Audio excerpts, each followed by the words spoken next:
Okay, this is the Tcount handheld display model HHD178.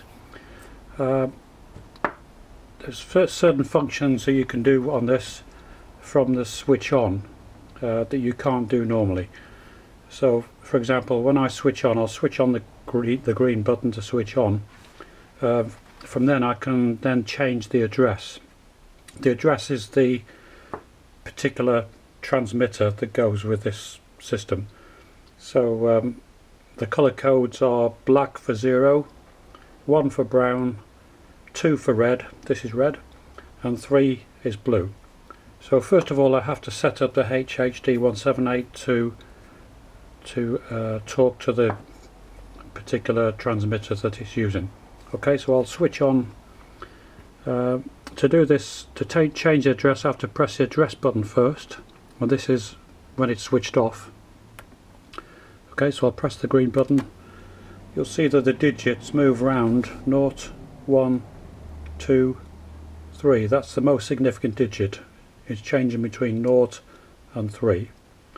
Okay, when it gets to the number 2, I'll switch, turn my finger off, and that'll stay on position 2.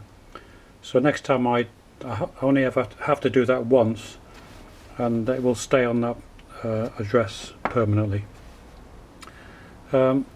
This device switches off automatically if you leave it long enough, if it's not been updated, but you can also switch it off quickly by pressing the address button.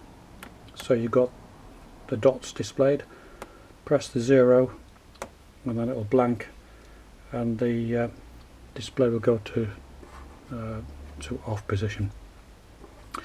Going back to the address, if I want to change the circumference of this, again I'll put my finger on the address button, press the green button to switch on.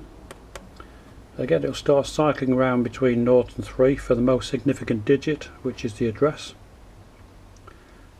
Okay, wait till I get to 2 and I'll press the 0 at the same time, and the 3 least significant digits will then show me the circumference. Okay, so I'll keep moving around until I'll move that up to 1.4.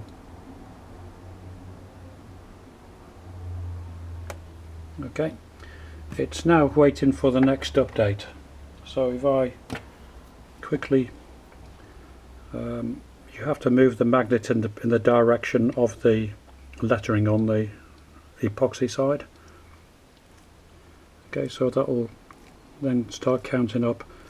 It'll tend to miss the occasional digit because it's only counting to 1 decimal place. Okay, if I want to reset this hardware wise, I can just put the magnet on the antenna end. Alternatively, I can just press that button, okay, like that. Okay, let's go back to the switch off then. You basically have to wait for the light to extinguish first before you can switch off. So again, just press the 0 button. Okay, if we switch back on again,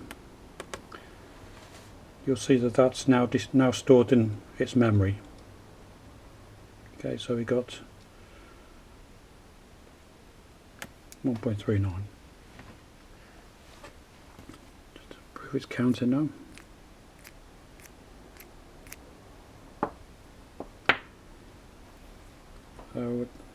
So if you want to change the address any time, you can't do anything until you switch it off.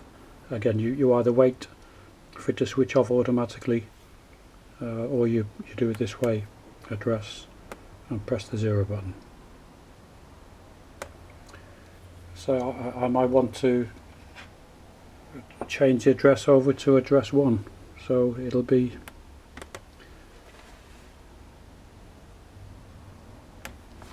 the address 1, which is the brown, and that's now counting on the new address.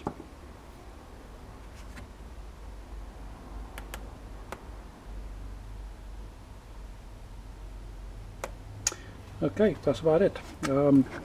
Just one minor thing, if you want to charge the batteries up on this, it's got rechargeable batteries.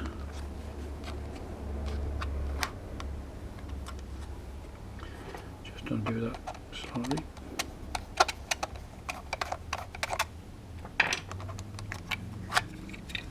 Okay, so there you've got replaceable NIMH batteries.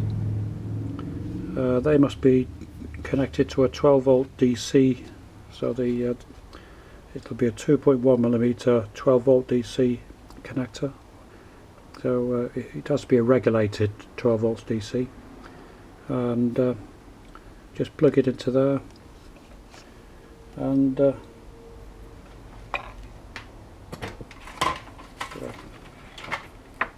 just try that. Okay, so now you'll see that the two lights are on this. We've got DC in, charge is red, and when it's charged up it'll extinguish. You can leave it plugged in if you want to, but recommended to disconnect the connector if you're not going to use it for quite a while.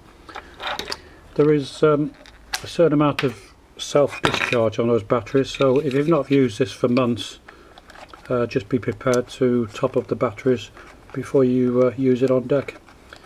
Again, this model is really designed to be used on the deck of a ship, or in fairly close proximity, line of sight to the sheet block which has the transmitter on. If you need to use this within the survey room or whatever, where it's in the bowels of the ship, you'll need to get the desktop display version, the DTD254, and that has an external antenna. Okay, so that's about it.